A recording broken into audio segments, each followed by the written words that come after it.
My name is Charles Kupchan from Georgetown and the Council on Foreign Relations, and I'm delighted to be here and to continue the discussion about Europe, which began during the last session.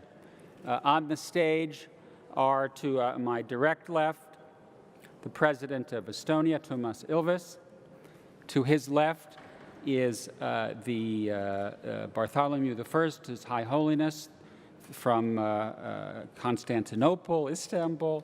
He is the Archbishop of Constantinople, New Rome, and the Ecumenical Patriarch.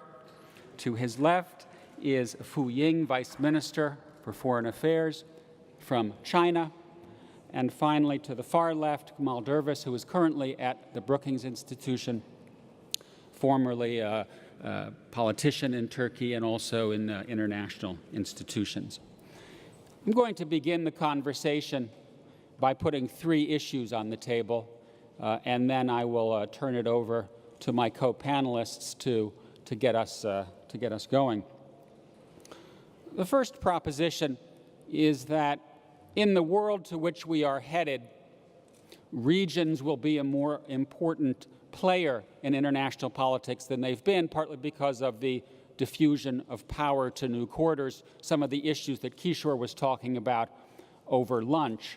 And as a consequence, regional organizations such as the European Union or the Gulf Cooperation Council or ASEAN or Mercosur, there are many of them around the world, will be more important players.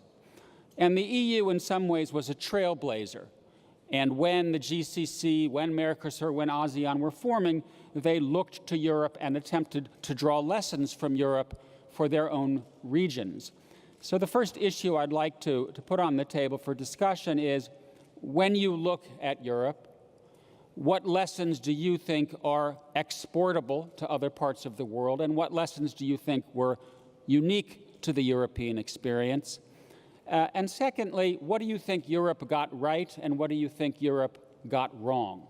Where do you think the critical turning points were that other regions should pay careful attention to as they attempt to deepen integration and create the economic integration and the zone of peace that the EU has been so successful in creating?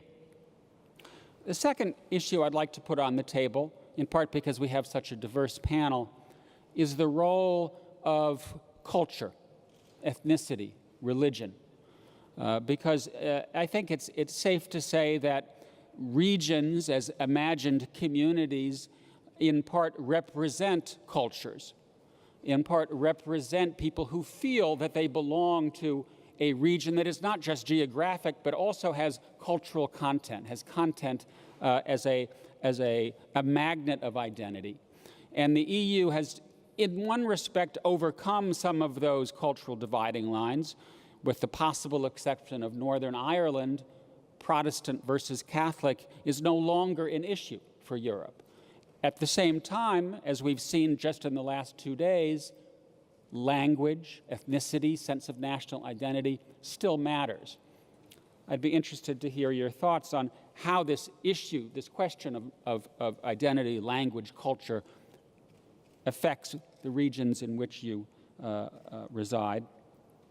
And the final question I'd like to put on the table has to do with my own sense that the crisis that Europe has been experiencing, and that perhaps I wouldn't say was resolved over the last two days, but an attempt has been made to move the ball forward, that this is not a crisis that's unique to Europe. And that when one looks across the liberal democracies of the West, there is a crisis of governance that has befallen all of us and has come up several times already in this meeting. The United States is passing through a period of political polarization that is arguably unique to American history. Europe has been experiencing a renationalization of its politics. The Japanese political system has no wind in its sails.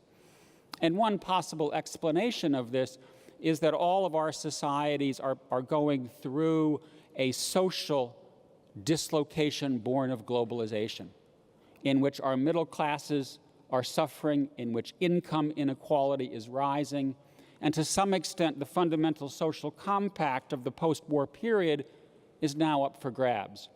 And this is making life for advanced liberal democracies particularly difficult and poses to Europe what is perhaps its most significant crisis in the post-war period. The jury is out on how that crisis is going to be unfolding in the coming months. Let's turn to those issues and others that you would like to raise in our opening statements. And why don't we just move down the aisle.